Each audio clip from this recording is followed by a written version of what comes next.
Irmãos, eu gostaria de ler um texto com os irmãos que está em João capítulo 9.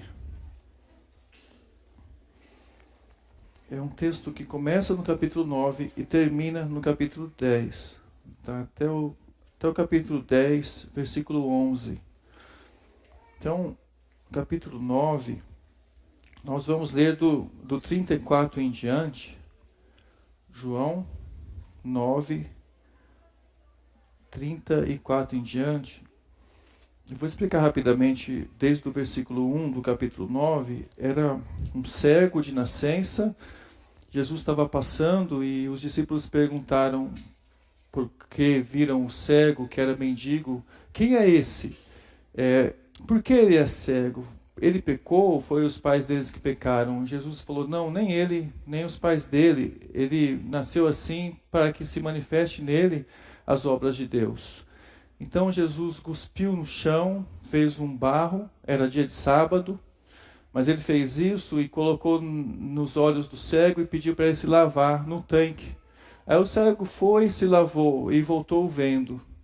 Quando o cego voltou vendo, as pessoas ficaram muito admiradas, principalmente aqueles que já conheciam eles, os seus vizinhos, amigos e tal, porque foi um milagre muito, muito grande.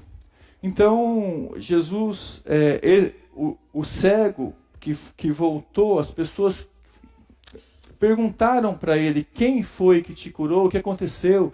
Aí ele disse, um homem, Jesus me curou. Aí perguntaram como foi e tal. E nesse interrogatório, esse milagre grande, aí levaram ele para a liderança da época, que eram os fariseus, as pessoas responsáveis ali pelo templo, os pastores da época, né, os líderes espirituais, para que eles pudessem explicar o que aconteceu. Então os fariseus interrogaram ele e ele disse novamente, repetiu o milagre, olha, foi um homem chamado Jesus, ele pediu para que ele fez lama lá com o guspe, colocou no meu olho e pediu para eu me lavar, eu me lavei e voltei vendo. Aí eles perguntaram, esse homem, eles disseram, esse homem não deve ser de Deus, porque ele fez isso no sábado. Aí o que era cego disse, se é de Deus ou não é de Deus, eu não sei. Eu só sei que eu voltei vendo. Ele me curou e eu voltei vendo. E eles viram a convicção, aquele milagre foi muito grande. Então, eles chamaram os pais do cego para perguntarem. E os pais do cego sabiam que se alguém confessasse que Jesus era o Messias, seria perseguido, expulso da sinagoga. Então os pais não disseram nada. Olha, ele já é grande, pergunta para ele vai explicar para vocês. Mas ele era cego. Então eles voltaram a perguntar para o cego novamente disse, olha, você esqueceu seus discípulos, os discípulos dele? Fica perguntando, me interrogando, era isso, eu era cego, me curou, eu estou vendo. Então eles, versículo 34, diante disso eles responderam, você nasceu cheio de pecado, como tem ousadia de nos ensinar? E os expulsaram. Versículo 35, aí Jesus ouviu que haviam expulsado, e ao encontrá-lo disse, você crê no Filho do Homem? Perguntou o homem, quem é ele, Senhor, para que eu nele creia? Disse Jesus, você já o tem visto, é aquele que está falando com você.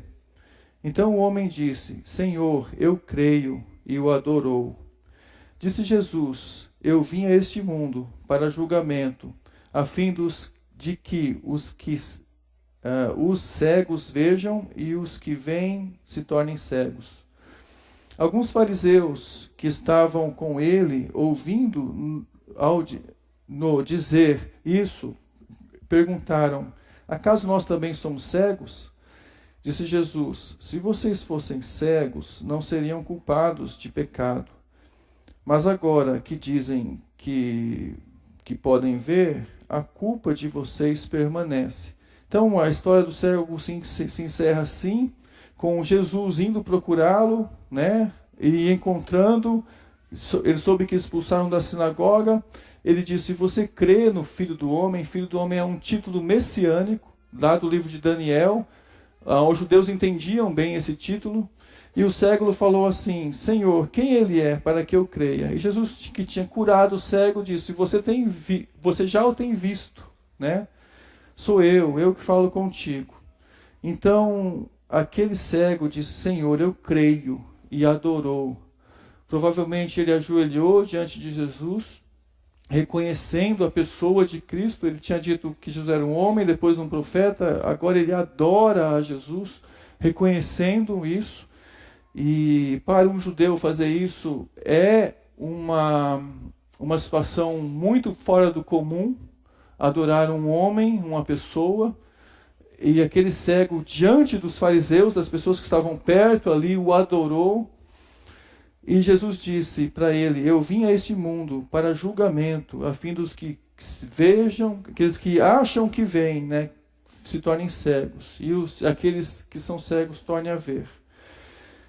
E os fariseus então perguntaram: você está falando isso da gente? Aí Jesus respondeu novamente: se vocês fossem cegos, não seriam culpados de pecado algum. Mas agora que dizem que vocês podem ver, permanece o pecado de vocês. Então, essa história aconteceu antes do capítulo 10. E eu vou ler o capítulo 10 até o versículo 11, tá? Então acompanhem comigo, vocês aí, que podem acompanhar. Agora o capítulo 10. E assegurou, eu asseguro, Jesus dizendo, eu asseguro a vocês, que aquele que não entra no aprisco das ovelhas pela porta, mas sobe por outro lugar, é ladrão e assaltante. Aquele que entra pela porta é pastor das ovelhas. O porteiro abre a porta e as ovelhas ouvem a sua voz. Ele chama as suas ovelhas pelo nome e as leva para fora. Depois de conduzir para fora todas as suas ovelhas, vai adiante delas, e estas o seguem, porque conhecem a sua voz. Mas nunca seguirão a um estranho. Na verdade, fugirão dele, porque não reconhecem a voz de estranhos. Jesus usou essa comparação, mas eles não compreenderam o que ele estava falando. Então Jesus afirmou de novo: digo a verdade, eu sou a porta das ovelhas. Todos os que vieram antes de mim eram ladrões e assaltantes, mas as ovelhas não os ouviram. Eu sou a porta. Quem entra por mim será salvo, entrará e sairá e encontrará pastagem. O ladrão vem apenas para roubar, matar e destruir. Eu vim para que tenham vida e tenham plenamente. Eu sou o bom pastor. O bom pastor dá a vida pelas ovelhas. Vamos orar, irmãos. Deus, nós te agradecemos por esse culto, por estarmos reunidos aqui em adoração ao teu nome. Te agradecemos por poder ler tua palavra, por poder aplicá-la em nossa vida. Te agradecemos, Deus, porque o Senhor é um Deus maravilhoso. O Senhor é todo poderoso e nos tem abençoado. Te agradecemos porque o Senhor está conosco, é o nosso pastor. Fala ao nosso coração, Senhor, de acordo com a tua vontade, que o nosso coração esteja aberto para isso. Nós queremos abri-lo, nós queremos ouvir tua palavra, que de alguma forma nós entendamos a verdade. Em nome de Jesus. Amém. Irmãos, então nós lemos aqui a história do cego e essa história das ovelhas. Existe o livro do Evangelho de João, ele é um evangelho assim muito claro, é difícil de dividi-lo por capítulos. Uma história vai chamando outra, é um livro bem completo, e por isso tem muita coisa entre um capítulo e outro capítulo, né? E aqui eu gostaria de falar aos irmãos hoje sobre a vida abundante e versus uma religiosidade parasita. Eu tentei achar outra palavra para parasita, mas eu não consegui. Não achei outra palavra para esse tipo de religiosidade descrita aqui. Porque o Evangelho de João também destaca os extremos. Entre luz e trevas, entre a salvação e perdição.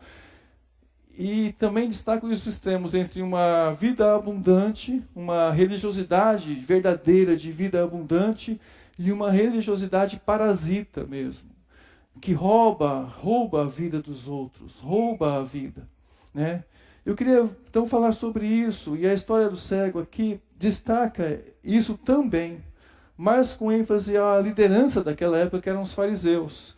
Nós começamos a ler aqui o versículo 34, onde ele foi expulso da sinagoga. Depois, no versículo 35 e 36, onde ele manifestou fé em Jesus. Jesus perguntou para ele: você crê no Filho do Homem?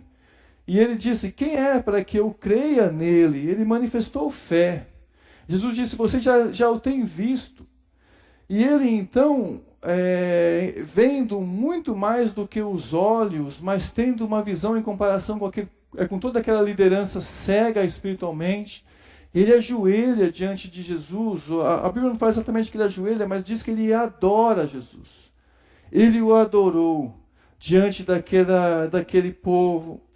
E ele mostra, quando ele adora a Jesus, reconhecendo a Jesus, e provavelmente o livro de João está apontando aqui para que o fato de que Jesus é Deus, como o Evangelho de João descreve Jesus como Deus, e ele adorando Jesus, ele mostra que ele estava com os olhos abertos também da alma dele, os olhos interiores abertos.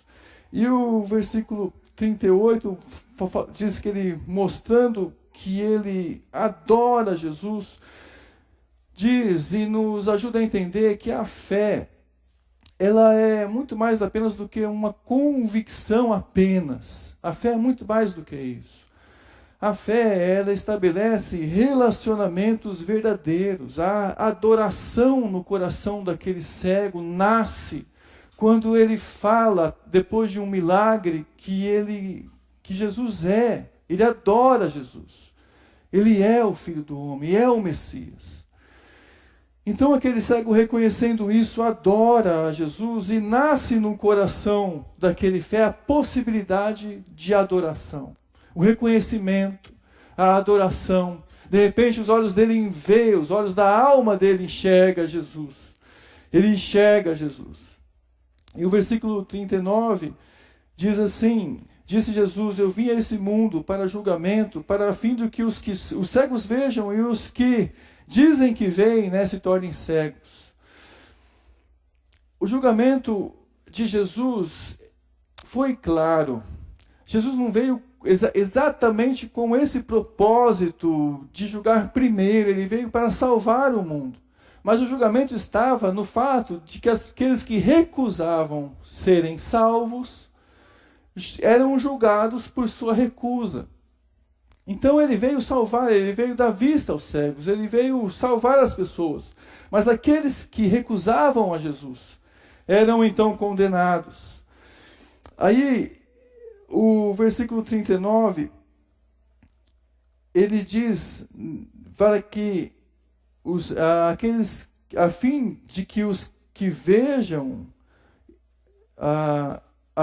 e os que veem se tornem cegos, na verdade são aquelas pessoas que acham que entendem Deus, acham que compreendem Deus.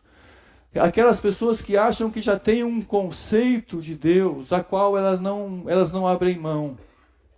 Aquelas pessoas moldadas por essa religiosidade, por esses conceitos que elas vão adquirindo, mas que não dizem respeito ao Deus verdadeiro, ao Deus que Jesus pregava. Quem era Jesus?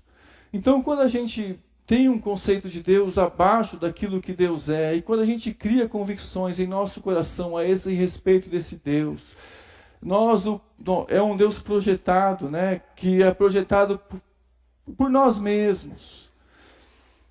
A gente começa a construir toda uma vida em cima disso, toda uma religiosidade, convicções em cima disso.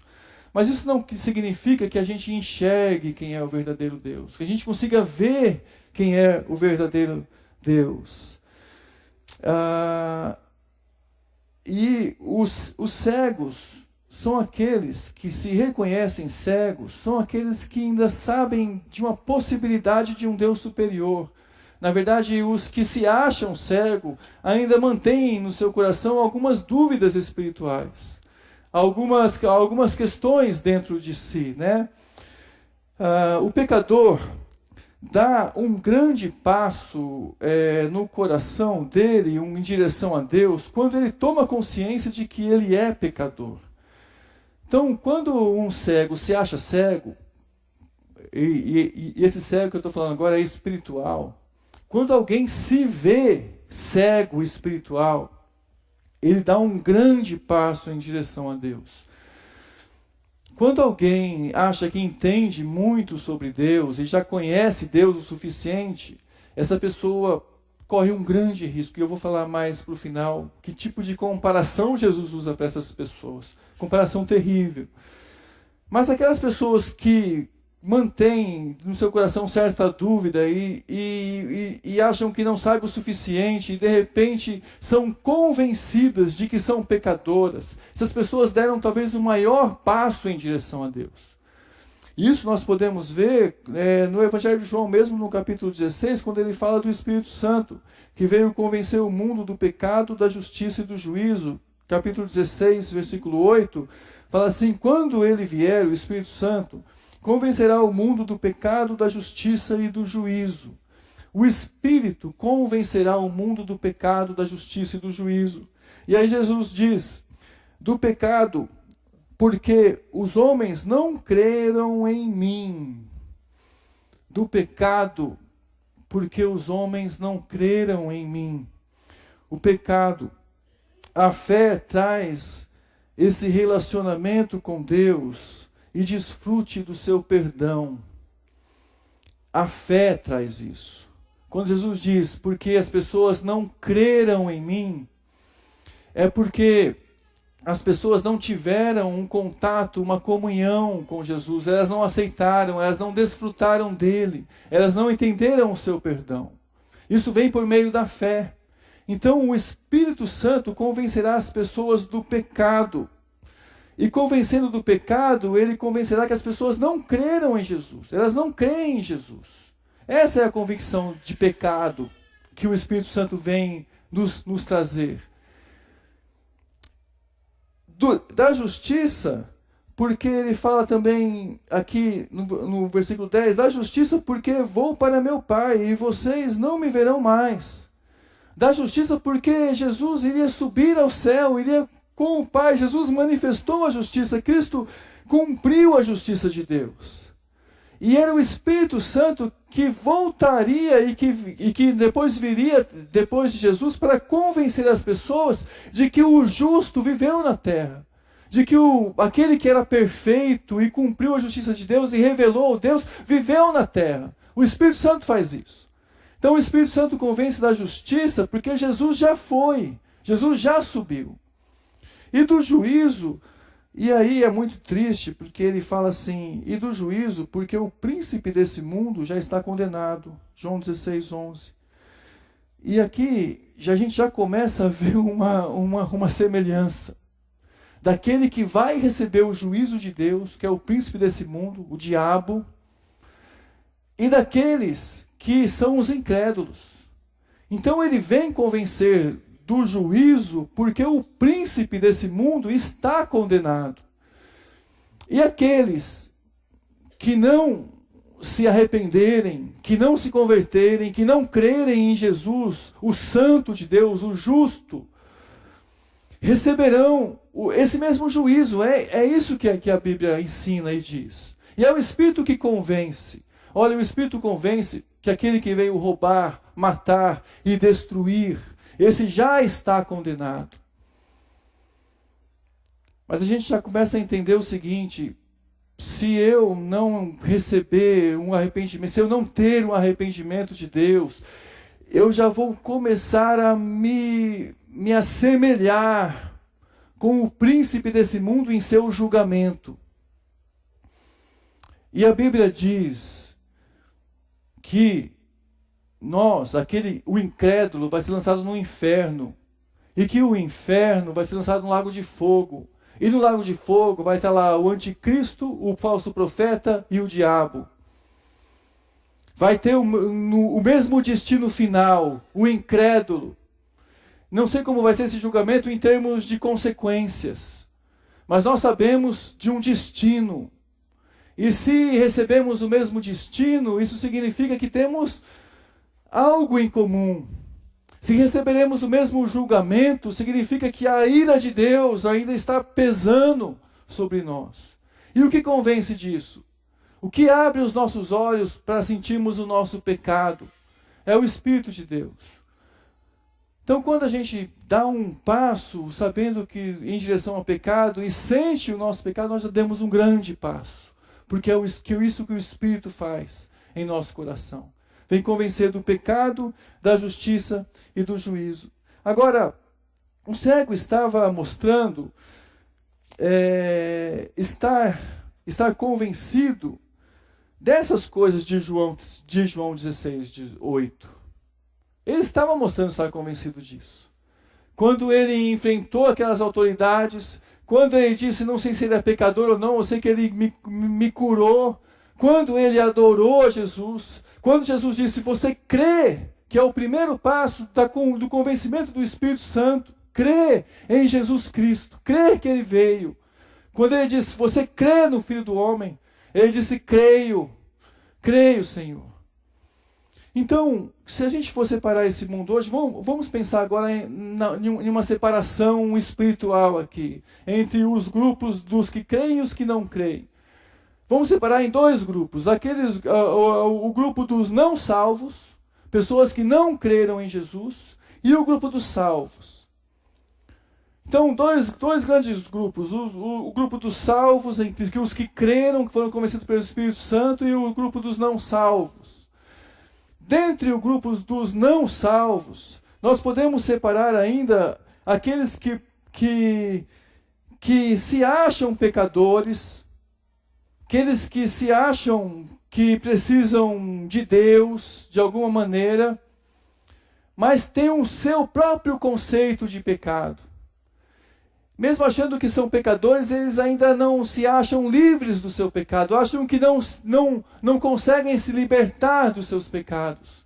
São pessoas que dizem crer em Deus, mas ao mesmo tempo elas acreditam que não conseguem libertar dos seus pecados, nem veem o perdão dos seus pecados. Mas tem também os religiosos. Entre os não salvos e os religiosos são duas vezes cegos, nesse sentido aqui. Porque os religiosos já construíram todo um sistema de consciência e de pensamento para se justificar dos seus próprios pecados. Ainda que não tendo certeza de fé, nem comunhão com Deus, eles ainda guardam alguns mandamentos, têm o seu sistema religioso, mas não creem em Jesus como se deve crer. São duas vezes cegos porque, não sei se você já tentou convencer alguém entregue a um sistema religioso. Ele vai arrumando desculpas, ele tem as suas convicções sobre Deus, como os fariseus tinham aqui. Jesus está falando de gente que, porque Jesus fez um barro no dia de um sábado, e é uma convicção religiosa deles, e colocou no olho que não podia no dia de sábado, ele disse que Jesus era pecador. E que não entendia aquele cego, porque aquele cego tinha dito que tinha vivido pedindo esmola a vida inteira. Então ele disse, olha, você é nascido em pecado, disse para o cego. Você quer ensinar a gente? É um sistema religioso que cria isso. São falsas doutrinas, na verdade é um conceito errado de quem é Deus, de quem é o Salvador Jesus, que não deixa enxergar isso. Mas tem o outro lado, os salvos, a gente pode ver também que existem religiosos dentro da igreja, e esses religiosos são pessoas que precisam de ajuda. Eles creram em Jesus como Salvador, mas ainda não conseguem enxergar que Jesus é maior do que tudo. Não conseguem ainda ter essa decisão no seu coração, mas creem em Jesus. E tem aqueles que são os crentes. E crentes, eu digo aqui, são pessoas que vivem pela fé, são justificadas, vivem pela fé e creem em Jesus Cristo. Quando Cristo diz ser a porta, aqui que nós lemos, logo depois do cego, quando ele fala, ele começa a ensinar aqui que ele é o pastor, né? Ele fala sobre o aprisco das ovelhas, aí ele fala sobre o ladrão, o assaltante, mas ele fala depois que ele é a porta. E quando ele diz que ele é a porta, ele está dizendo que ele é o único caminho. Ele está começando a apontar para todas essas pessoas do mundo que existe só um caminho. Esse caminho é Jesus Cristo. Como em Atos falou, não há outro nome pelo qual devemos ser salvos, né? Jesus é o único, como ele mesmo disse em João, eu sou o caminho, a verdade e a vida. Ninguém vê a Deus senão por mim. Então ele começa a deixar claro aqui que existe um caminho, ele é a porta. Ele é a porta. E ele começa a ensinar também que do outro lado da porta, daquele que passa, daquele que crê em Jesus Cristo, o grande ensinamento é fé, é crer em Jesus Cristo, existe vida abundante. Então, existe aqueles que creem em Jesus Cristo, passaram pela porta, esses têm vida abundante em Jesus Cristo. E quem não crê em Jesus Cristo, do lado de cá da porta, as pessoas acabam,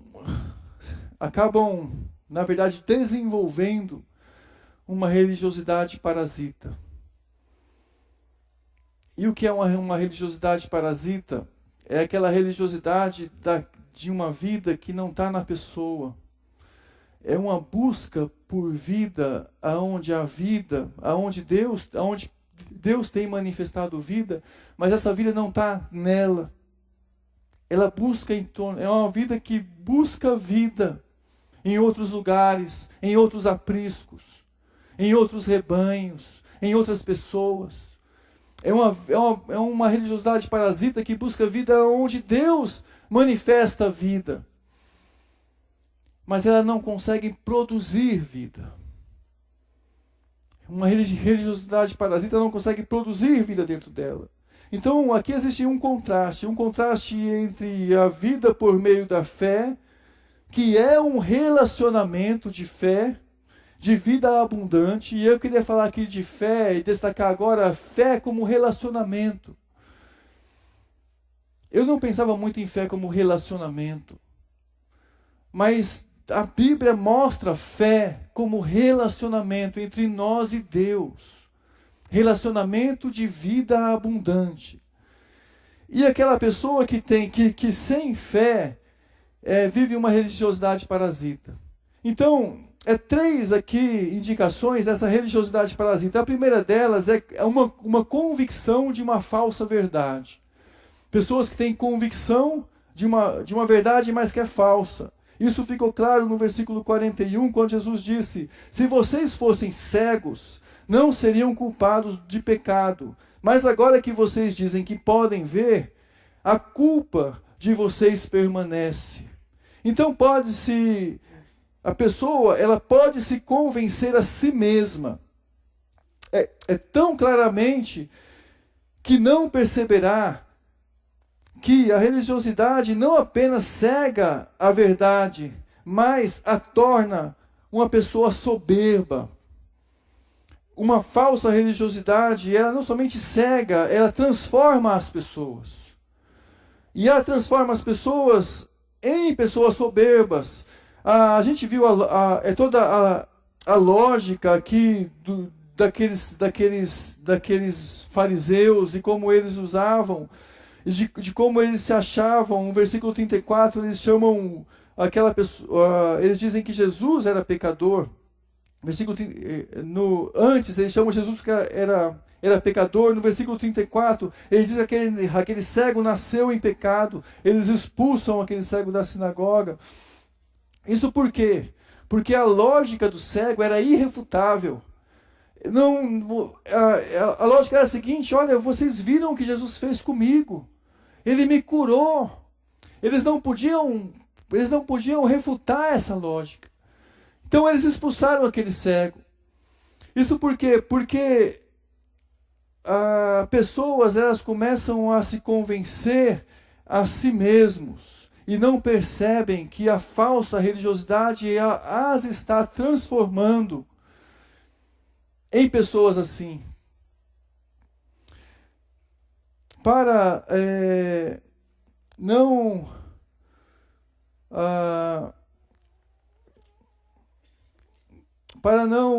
ficarmos soberbos ou apenas religiosos, precisamos focalizar a nossa vida. E isso aqui é um ensinamento importante, irmãos. Focar nossa vida no relacionamento de fé com Jesus. Porque às vezes eu acho que a gente perde um pouco o foco. Às vezes a gente perde um pouco o foco de desenvolver em Jesus, com Jesus, um relacionamento de fé verdadeiro. E verdadeiro mesmo. O quanto estamos nos tornando parecido com Ele, com Jesus, é a pergunta que devemos fazer.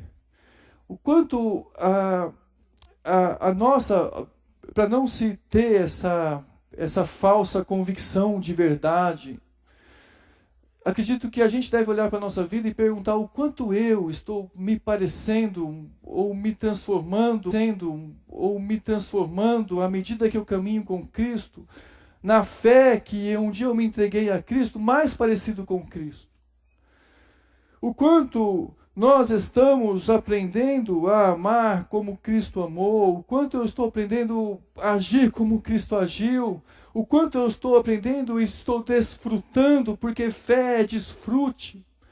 Se fé é relacionamento, fé é desfrute da pessoa de Deus, da pessoa de Jesus Cristo. O quanto eu estou desfrutando do seu perdão. Mas isso com convicção espiritual verdadeira. Não com convicções externas. Com convicções pessoais verdadeiras. O versículo 6 aqui é um versículo triste também, do capítulo 10. Porque Jesus contava em parábola para os cegos não entenderem. Os cegos espirituais não entenderem. Ele contava o tipo de coisa de, olha, eu sou o pastor das ovelhas, eu sou a porta. Para que aquelas pessoas, ouvindo, não entendessem. Pessoas que tentam usar a razão para explicar Deus, usar a razão para explicar Jesus, sem ter um relacionamento de fé com Ele. Mas em segundo lugar, essa religiosidade parasita, ela não é pessoal. Ela quer os benefícios, mas ela não quer a comunhão. E aqui a gente vê quando Jesus fala sobre as ovelhas aqui. Porque o ladrão, ele procura vida onde não tem. Ele não é capaz de mudar a sua condição de ladrão. O ladrão, ele subsiste sugando a vida dos outros. O ladrão, ele não quer dar a pertencer a ninguém. Ele não quer cultivar aquilo que necessita de cultivo. São versículos bonitos, os versículos 3. O porteiro abre a porta e as ovelhas ouvem a sua voz. Ele as chama, e as ovelhas pelo nome, e ela leva para a porta. Depois ele conduz para fora todas as suas ovelhas. O verdadeiro pastor, ele sabe o nome, ele conduz. Ele desenvolve relacionamento. A ovelha tem esse relacionamento com o pastor. Então, e aí ele vai dizendo, depois ele ao de conduzir para fora, ele vai adiante delas, essas seguem porque conhecem a sua voz, mas nunca seguirão a um estranho. Então, o ladrão, ele não quer pagar o preço. O ladrão, ele não enxerga o curso natural da vida. Ele não se entrega a esse curso natural da vida, que existem certos preços de comunhão, de relacionamento, de se dar, de pertencer. Não existe relação de pertencimento para esse ladrão. Ele não pertence às pessoas, ele não pertence a grupos. Ele só quer ir como um parasita mesmo, roubar vida onde tem vida, roubar ovelha onde tem ovelha, viver na dependência espiritual de outras pessoas sem se entregar intimamente no coração. Ele quer tomar proveito, ele se acha o suficiente para tirar das pessoas aquilo que as pessoas têm de mais importante, de si mesmas. Roubar as pessoas no que elas são. Esse é o ladrão. Mas o curso natural da vida passa pelo pertencer. O ladrão, ele pula o muro. Ele quer o caminho mais fácil. Agora, em terceiro lugar da religiosidade parasita, é que essa religião, ela tem a sua identidade na pior possível. E aqui é triste, irmãos. Porque nós não percebemos, o cego religioso não percebe o quão terrível ele é diante de Deus. Sua identidade é a pior possível, a falsa verdade cega tão profundamente que ele não percebe que a falsa religiosidade nos transforma parecidos com o diabo. Porque quando Jesus diz do ladrão, do versículo 10, ele não está se referindo diretamente ao diabo. Ele está se referindo ao ladrão que pula o muro das ovelhas e entra no aprisco. Embora ele se refira ao diabo, porque o diabo veio roubar, matar e destruir, nós sabemos disso. Mas nós sabemos que aquela pessoa que pula o muro e todo aquele que não entra pela porta das ovelhas é a pessoa que quer os seus benefícios. Nós sabemos que ele rouba porque ele não cria, ele não tem nada, não é suficiente, nada é suficiente para a pessoa que rouba. Por isso ele rouba. Pessoa egoísta. Pessoa que mata porque não é capaz de providenciar, de promover vida, não é capaz de ajudar pessoas. E pessoas que não são capazes de ajudar pessoas, a tendência é matar pessoas. De promover vida, a tendência é tirar a vida das pessoas. O ladrão veio para isso. E aí, inveja. Pessoas que têm ódio no coração ou desenvolvem ódio ao invés de salvar vidas. A inveja é porque destrói, porque não é capaz de desfrutar. Desfrutar. Pessoas que não são capazes de desfrutar de pessoas. Rouba pessoas. Pessoas que não são capazes de desfrutar do que Deus dá. Desfrutar de verdadeira paz, verdadeira alegria, verdadeira transformação, verdadeiro cuidado. Pessoas que não se sentem verdadeiramente cuidadas por Deus. E aí vão arrumar um jeito de se cuidar. Não são capazes de dar. Porque não é capaz de desfrutar de nada. E porque não é capaz de desfrutar de nada, não tem paz em si mesmos. E aí o diabo ele perverte aquilo que é bom. Existe o bom e a perversão do bom é tornar o bom em mal ou ir pervertendo, mas existe ainda algo bom, mas aí vai pervertendo em coisas más. O diabo faz isso. O que acontece quando não entramos pela porta? Essa é a pergunta. Porque vemos vida por aí. Nós vemos vida. Mas o que acontece quando nós não entramos pela porta? É a pergunta que tem que ser feita. Então, a pessoa que não entra pela porta, ela não desfruta de Jesus. Porque Jesus é a porta do aprisco das ovelhas. Mas Jesus também é o bom pastor. Então, existe o outro lado.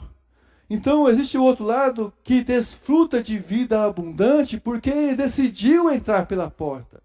E quando entra pela porta, que é Jesus, entende o bom pastor. E o bom pastor é aquele que está em Jesus. Jesus é o bom pastor. Irmãos, a gente precisa ir lembrando e nos convencendo de que Jesus cuida da gente. Jesus é o nosso bom pastor. Jesus supre todas as nossas necessidades. Jesus tem um cuidado especial por cada um de nós, ainda que a gente não entenda, ainda que muitas vezes a gente não consiga enxergar como Ele faz plenamente. Mas a fé é exatamente o desfrute desse relacionamento que existe entre o bom pastor e a ovelha. Fé é isso. A gente poderia voltar aqui para o versículo 4 e tentar dizer assim, no capítulo 10... e dizer e tentar encontrar aqui uma definição de fé. Porque ele vai adiante delas, elas o seguem, porque elas conhecem a sua voz, elas vão desfrutando do seu cuidado, elas vão sentindo na sua vida o fato de que Jesus dá a elas vida, vida abundante. Jesus cuida das pessoas. Então fé é esse caminhar reconhecendo o cuidado, é esse caminhar ao lado de Jesus, reconhecendo o relacionamento que se desenvolveu entre a ovelha e o pastor.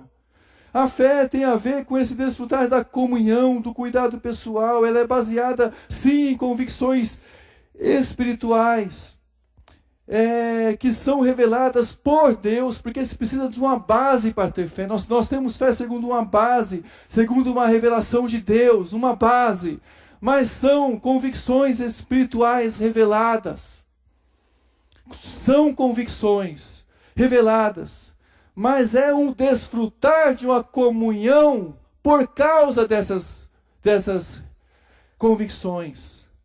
Se eu não tenho vida abundante, se eu não desfruto em mim, se eu não desfruto vida abundante, como eu vou dizer que eu tenho fé?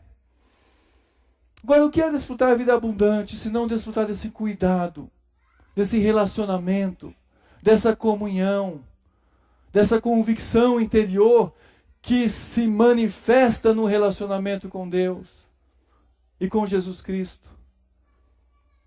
Não são apenas convicções como se fossem convicções como se 2 mais 2 é 4, ou matemáticas, não, são convicções do pastor que cuida da gente. São convicções de saber que Ele vai adiante. Ele nos tira do aprisco. Ele mostra o caminho. Nós conhecemos a sua voz. Ele fala da sua voz. Nós a conhecemos. Ele não fala ele pode não falar como uma voz assim, audível, como nós estamos ouvindo aqui agora. Mas espiritualmente nós reconhecemos no nosso coração, Ele falou comigo.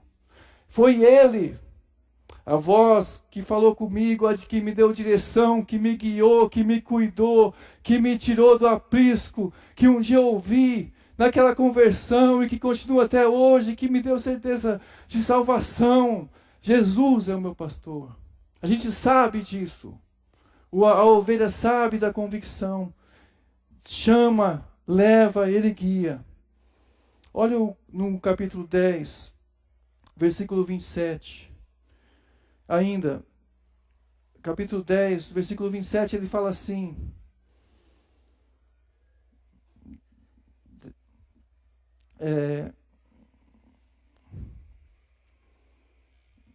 as minhas ovelhas ouvem a minha voz, eu as conheço, elas me seguem, eu a conheço, elas me seguem. Existe relacionamento aqui, existe comunhão aqui, existe decisão aqui, existe andar com Jesus aqui. A fé é o processo de caminhar. A fé se revela nesse processo cada dia que a gente anda com Jesus, que ouve a voz dele. Aí ele fala: eu lhes dou a vida eterna, elas jamais perecerão, ninguém poderá arrancar da minha mão. Como se Jesus segurasse as ovelhas, assim, e dissesse: olha, eu lhes dou a vida eterna. E ele diz: da mão do Pai, como se a mão do Pai estivesse em volta da mão de Jesus. De meu Pai, que as deu a mim, é maior do que todos, ninguém poderá arrancar da mão do meu Pai. Eu e o Pai somos um. E aí ele diz abertamente, para quem quiser ouvir, de que Ele é aquele que merece ser adorado, porque quando o cego adorou Ele não rejeitou a adoração. E essa era a pregação dele. Essa era a maneira como ele se apresentava. Eu e Deus, nós somos um nisso. Eu sou o bom pastor. Uma pessoa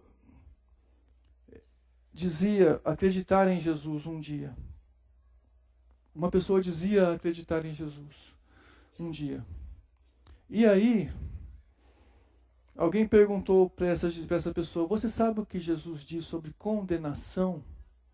O que ele diz sobre o inferno, sobre ser condenado? A pessoa falou: não, eu não sei o que ele fala, o que ele diz sobre condenação. E a pergunta que se faz depois da pessoa dizer isso é: como uma pessoa diz acreditar em Jesus e não sabe o que ele fala, não sabe quem ele é, o que ele ensinou, o que ele fala, mas especialmente sobre condenação. Como uma pessoa diz acreditar em Jesus se não sabe o que ele condena? Condenação, ela nos torna, irmãos, parecidos com o diabo. A condenação nos torna. E a gente precisa lembrar de algumas coisas nesse sentido. Existem dois grupos de pessoas. As pessoas que reconhecem a voz do pastor e entraram pela porta e são guiadas por ele. E fazem parte do rebanho. E as pessoas que não reconhecem a voz do pastor, mas que ficam procurando vida em outras coisas, que tentam pular o muro, que tentam procurar vida onde Deus manifesta a vida, mas elas mesmas não creem em Jesus, que é a vida, que não aprenderam a desenvolver relacionamento de vida com Deus, que não reconheceram Ele como seu supremo pastor, que não tiveram no seu coração a convicção de que Jesus é o pastor. É o pastor. Jesus é o nosso bom pastor. Eu queria fazer uma oração com os irmãos. Queria que pudéssemos desafiar os irmãos se você puder, fechar os olhos e orar. Porque eu queria perguntar. E eu queria pedir para o grupo de louvor vir aqui. Pode vir.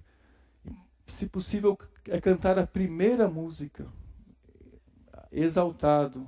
Eu sei que é uma música mais alegre, mas é exatamente, eu gostaria de cantar essa música, se pudesse.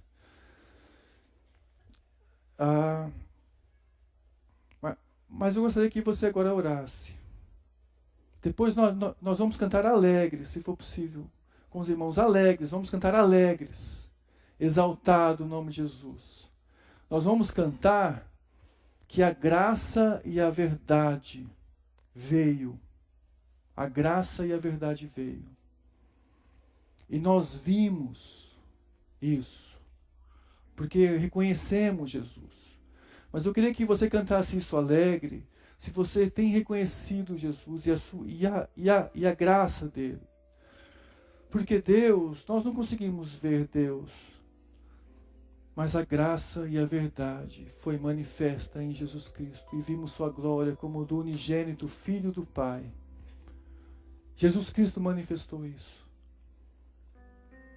Então, agora só avalie no seu coração que tipo de fé você tem tido com Jesus Cristo, em Jesus Cristo. Ele é o nosso pastor. Ele cuida da nossa vida. Ele abre o aprisco todos os dias ele vai à frente, nos chama pela voz, nós reconhecemos a voz dele, nós saímos, e ao sair ele nos deixa muitas vezes andar sozinhos, mas ele está lá. Nos deixa tomar decisões, e às vezes alguma vez ou outra a gente erra, mas o bom pastor está lá.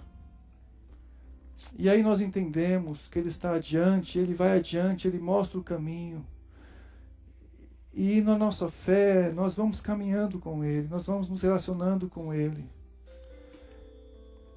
E aí ele nos traz de volta ao aprisco, ele cuida da gente.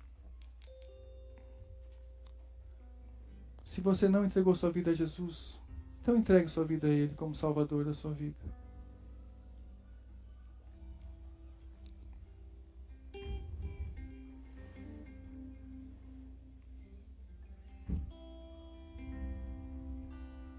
Senhor nosso Deus, nós te agradecemos, porque o Senhor nos deu vida abundante. Em seu nome, o Senhor nos tem libertado da condenação. Mais do que isso, o Senhor nos tem trazido, o Senhor nos tem pegado em suas mãos. E o Senhor nos diz e tem dito que nos deu vida eterna. E nos diz também que das suas mãos e das mãos de Deus, ninguém as arrebatará, ninguém tirará nossa vida das suas mãos, Senhor. E nós te louvamos por isso. Obrigado pelo teu cuidado. Tem misericórdia, Pai, das nossas vidas. Não nos deixe cair numa religiosidade vazia, esquecer do seu cuidado, esquecer de que o Senhor está conosco, está nos abençoando. Não nos deixe esquecer que o Senhor é o nosso pastor. O Senhor guia a nossa vida e cuida da gente. Que o Senhor tenha misericórdia da nossa vida, Senhor. E muito obrigado, porque o Senhor já fez isso por nós. Tudo o Senhor fez por nós. Que a gente cresça no relacionamento de fé com o Senhor. Que a gente te conheça mais e mais, e mais dessa vida. Que o Senhor disse que a vida eterna é de conhecer a Ti e a Deus. Nós queremos conhecer essa vida, Senhor. Estar com o Senhor no tempo presente. Em nome de Jesus nós oramos. Amém. Amém. Irmãos, vamos cantar alegres. Vamos cantar alegres. João 1,17. E vamos encerrar o culto assim. Alegres. Vamos ficar em pé. Alegres pela verdade. Pela verdade que é Jesus Cristo. João 1,17, 18. Eu vou ler aqui novamente para os irmãos. E a gente vai cantar alegres ao Senhor.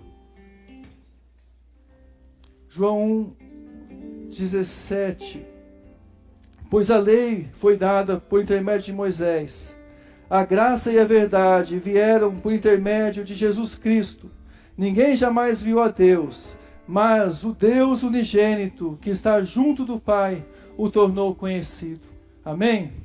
Vamos cantar alegres, alegres.